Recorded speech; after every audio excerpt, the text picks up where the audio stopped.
If we're going to look back at the 2021 Daytona 500, it's that a lot was done, but Pandora's box was opened. A lot of negativity rolled through, but at the end of the day, there was a little beam of light, and it made everything okay.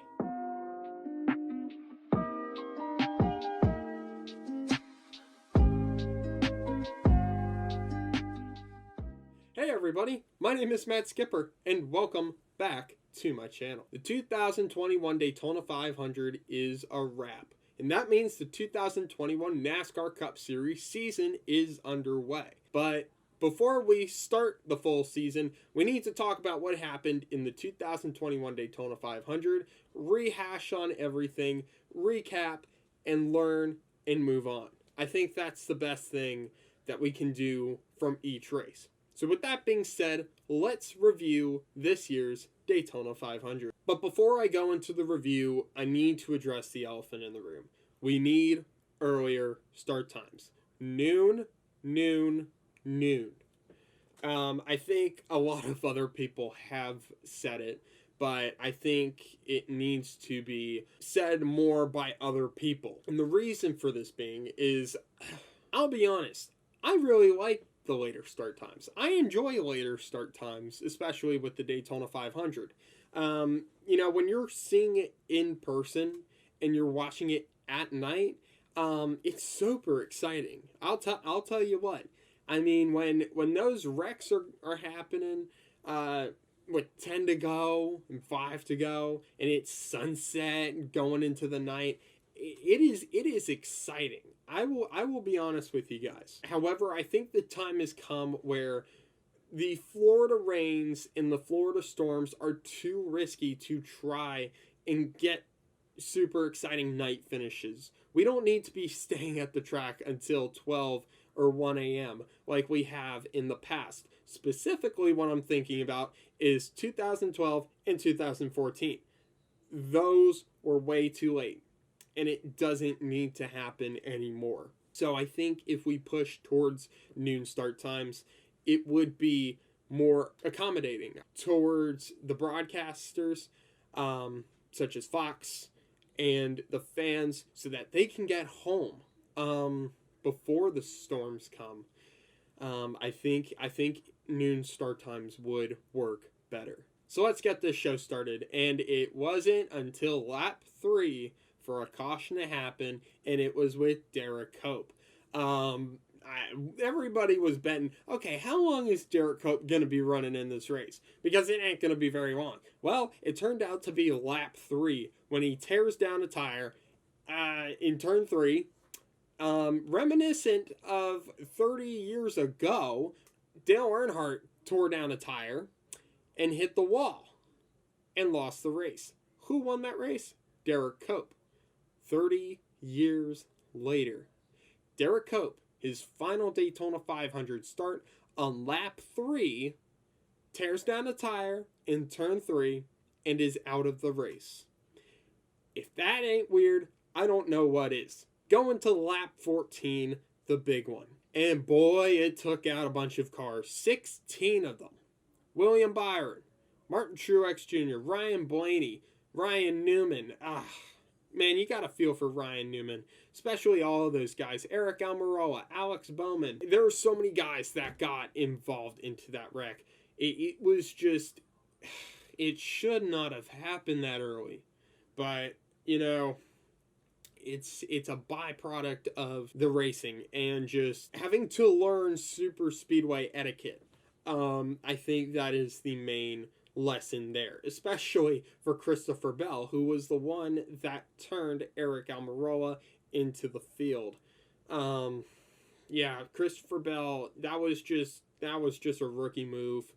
Should not have happened, but it is what it is. Other than getting the race restarted and Denny Hamlin winning both stages, it was nothing but choo-choo train racing. And I know what people think about choo-choo train racing because I almost have the same opinion about it. Nobody likes it. Nobody likes choo-choo train racing. The thing is that those drivers are doing it so they can save their stuff to the very end. which is something you can't blame them for. There were so many times where it could have been competitive, and some of those drivers could have been up front to win the Daytona 500. I think that's the main issue with Choo Choo Train Racing.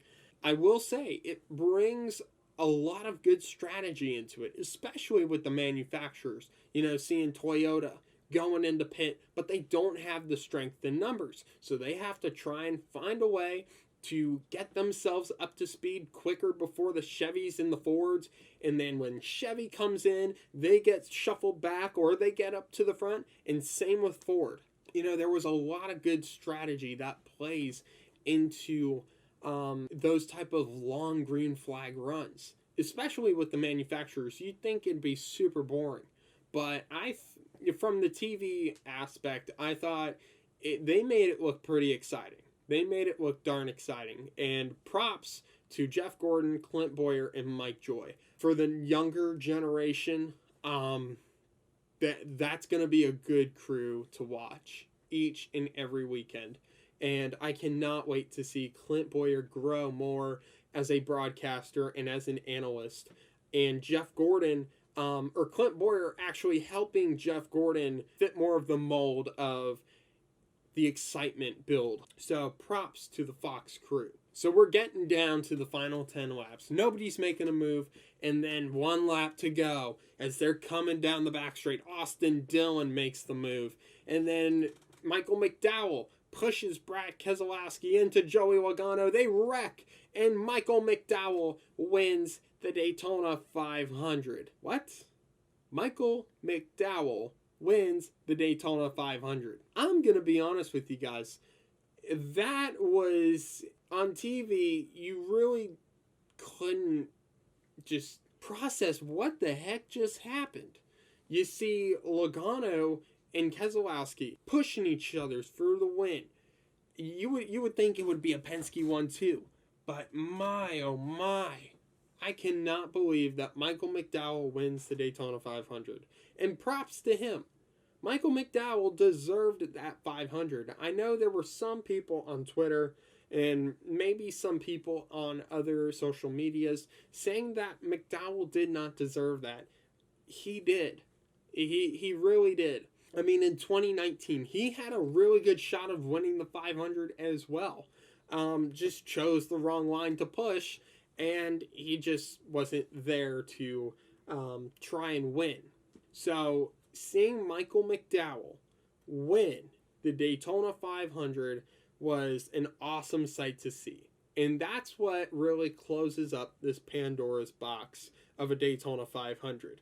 You had all this negativity between the rain, the early big one, the Choo Choo Train Racing. There was a lot of negativity that can be shown. However, at the end of the day, Michael McDowell winning the Daytona 500, it was amazing. And props to him.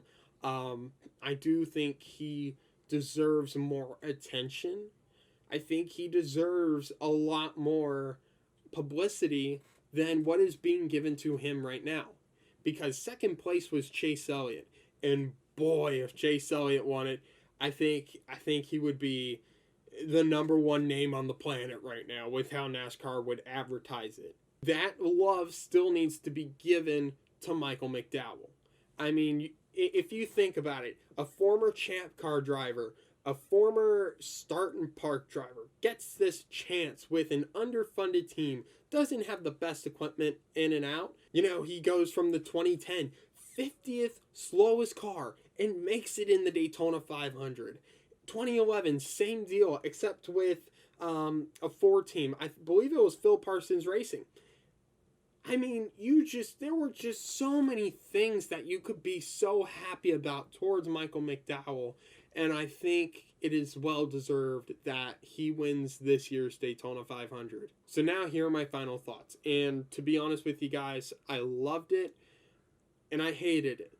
There were so many things that, there was so much to enjoy about it, but there was so much to dislike about it, especially the rain, the early big one, the train racing, but the positivity. I mean, the package was amazing. Those cars could slingshot past each other. You know, you see an underdog winner.